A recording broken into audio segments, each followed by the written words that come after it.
All right, Shalom. First and foremost, I would like to give all praise and glory unto Yahawah Bahashem, YAHAWASHI Bahashem, Makakwadash, and double honors unto the apostles and the elders of GMS who rule well, teach well, being great examples towards younger brothers. And peace and blessings and salutation to the whole flake out there pushing his word and truth and in sincerity across the four winds in the name of Yahawah Bahashem, YAHAWASHI Bahashem, Makakwadash.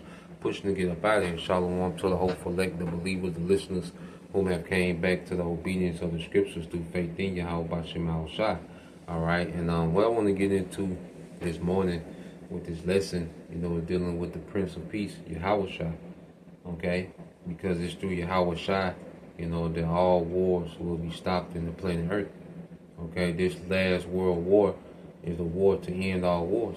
And this war is the dividing asunder, okay, from the rulership of Esau to the rulership of Yahawashi, and the rulership of Yahawashi is the rulership of Israel, beginning with the elect, the Lord will part of the number, and the Lord is getting ready to have mercy on.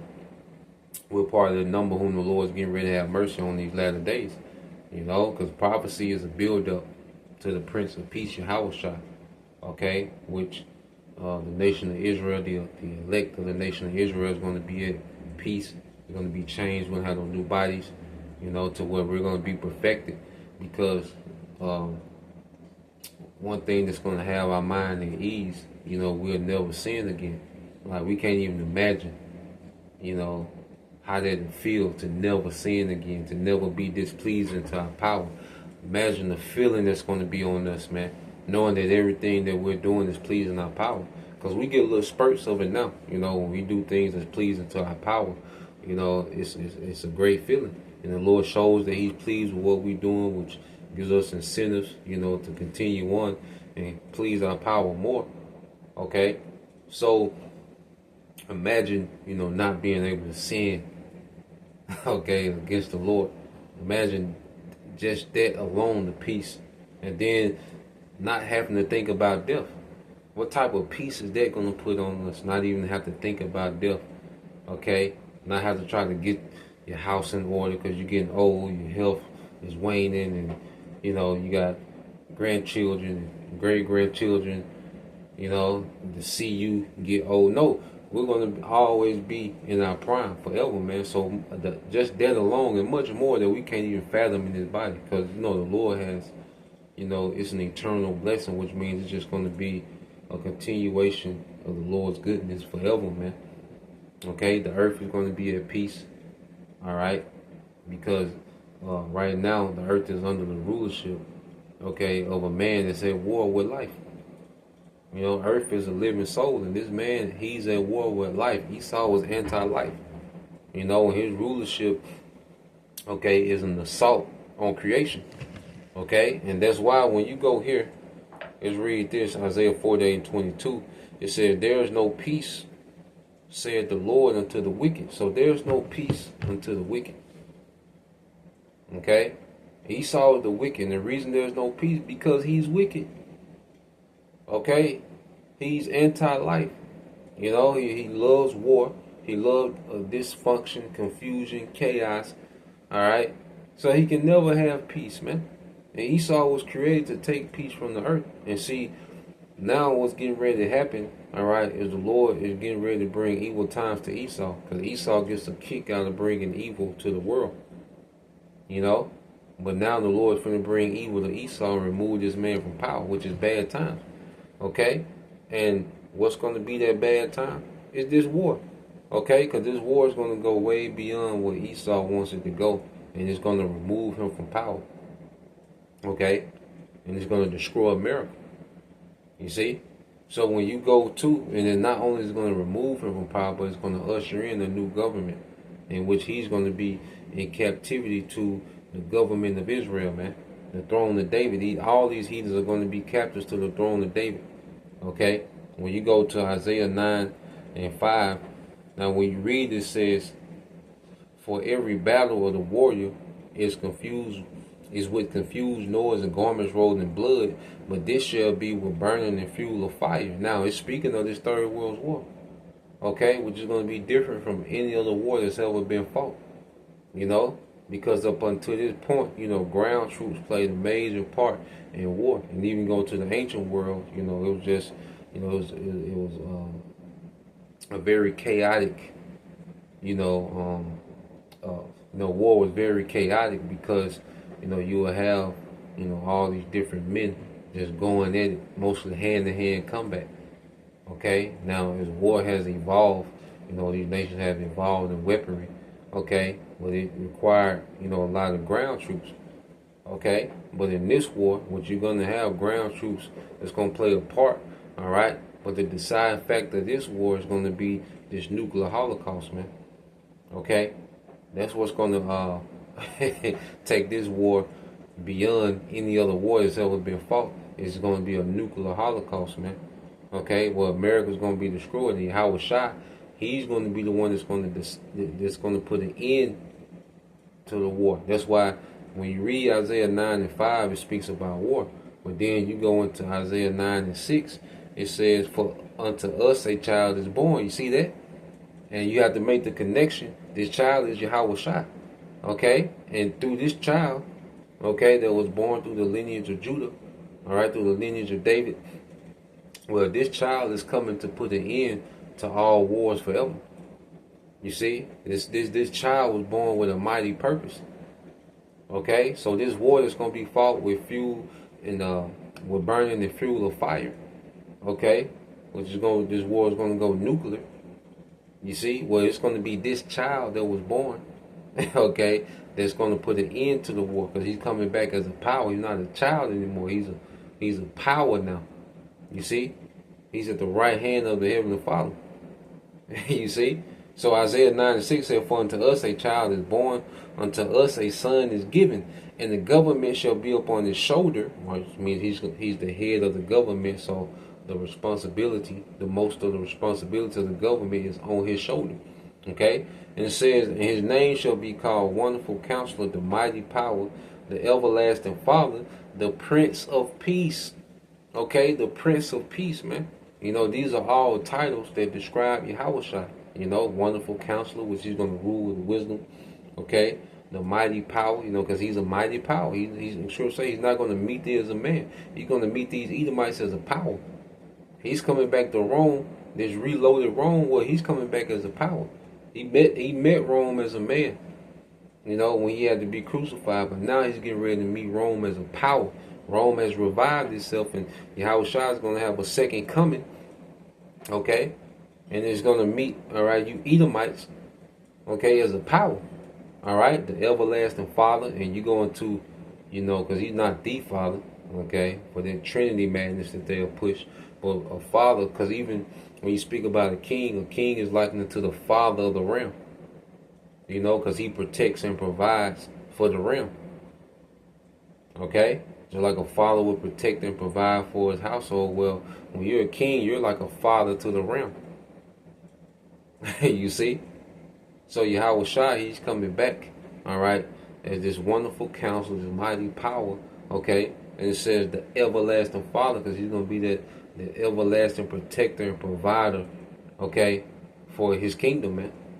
You see, which is going to encompass the whole earth and even beyond, but beginning with the earth. Okay, he's going to be a protector of Israel and a provider for Israel, man. We're going to aid him in ruling these other nations, okay, in righteousness, man. Okay, verse 7 says, "Of the increase of his government and peace there shall be no end, upon the throne of David and upon his kingdom." So it says the peace shall be no end. It's going to be everlasting. It says, upon the throne of David and upon the kingdom, to order it and to establish it with judgment and with justice from henceforth forever. The zeal of the Lord Yahweh Bashim of hosts will perform this, man. So the zeal of the Heavenly Father is going to perform this, man. And we're getting ready where the Lord's going to perform this. And this is why the Lord has World War III formulated, man. Okay? What you know, this devil has other prophecies that he has to pull off, man. Okay? He has other things that the Lord wants him to accomplish before this war goes nuclear, man. But everything is in the pot being stirred up for the Lord to perform, establishing YAHAWASHI as the King of Kings and the Lord of Lords in the earth, man. Okay, and he's going to bring peace unto the elect of Israel.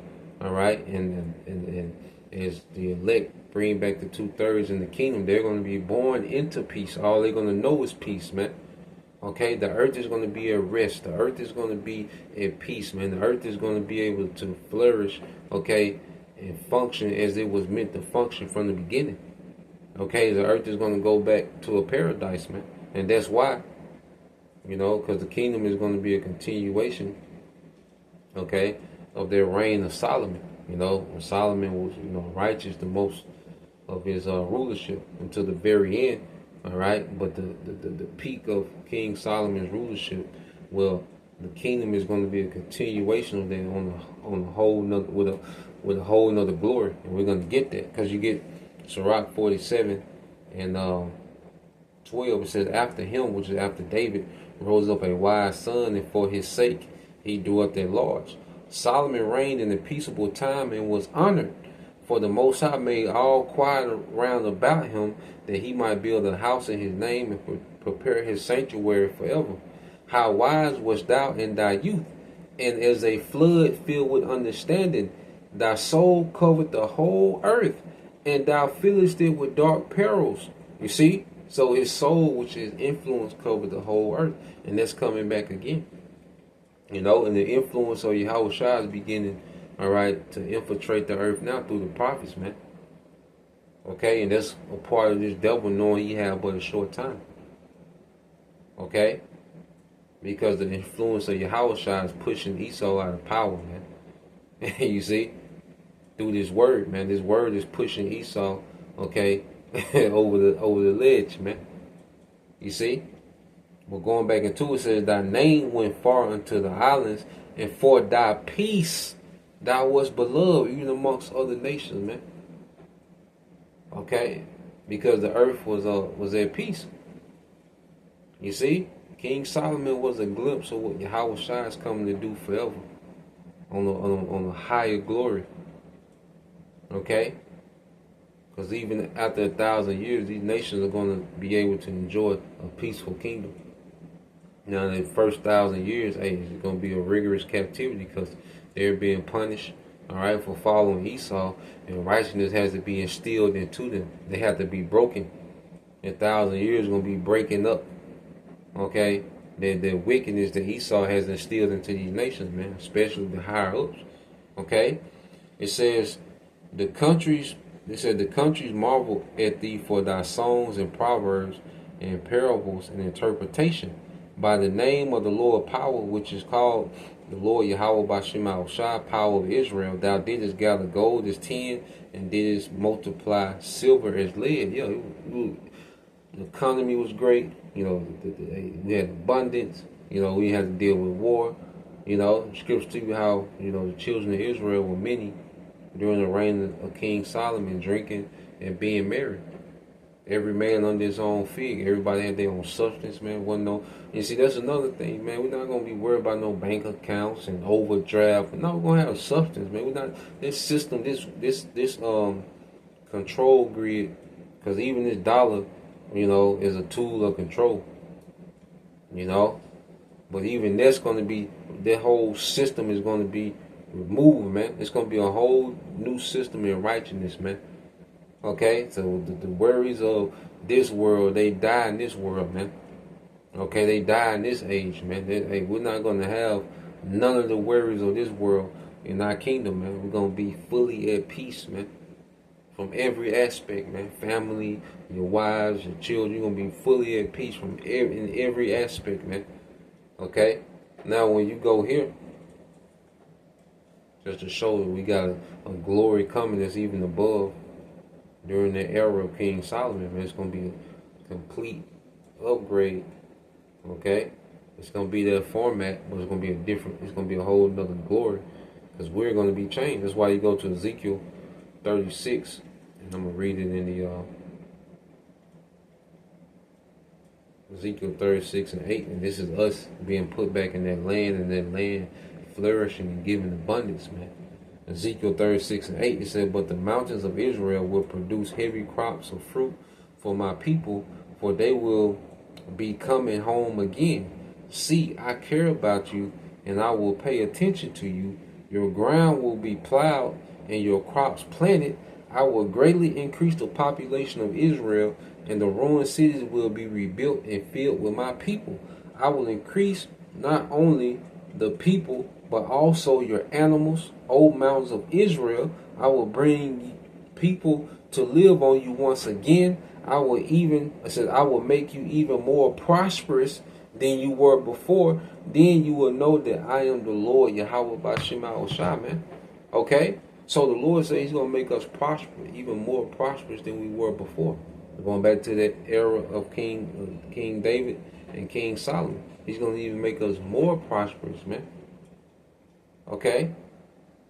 And then the thing, we're going to have immortality, man. You see? And we're going to have the law within us, man. Which is going to open us up to another level of blessing, man. You see? Another level of wisdom, man. Man. Hey, YAHAWASHI, the Prince of Peace. That's what we waiting on, man. Okay? Damn this place. Being entangled in what? Nah, man. If it ain't YAHAWASHI, man, what are we talking about? You know, if it's not rooted in YAHAWASHI, if it doesn't go back to YAHAWASHI, shit, we not talking about nothing, man. You know? So that's the point. Just wanted to go into that, Lord will, you brothers. All right, and you few sisters edified. Till next time I say shalom. Shalom, Shalom, soon, shalom.